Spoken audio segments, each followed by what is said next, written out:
জানতে চান যে এই ক্রিমটার সাথে আমরা কি কি প্রোডাক্ট ব্যবহার করেছি, কি কি এসেন্স দিয়েছি, কি কি পাউডার অ্যাড করেছি, সেটার জন্য আমাদেরকে ইনবক্সে নক করবেন অথবা কমেন্ট বক্সে যোগাযোগ করবেন আমাদের সাথে। তাহলে আমরা বলে দিব যে এটার সাথে আমরা কী কী ব্যবহার করেছি। এটা ব্যবহার করলে 2 মাসে 100% ফর্সা হবে।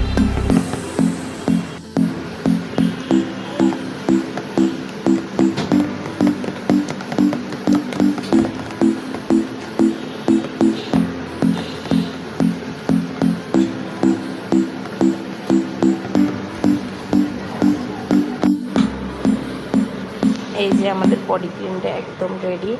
তো কেউ যদি নিতে চান আমাদের কাছ থেকে অথবা মেকিং করা শিখতে চান, সেক্ষেত্রে আমাদের সাথে যোগাযোগ করতে পারেন।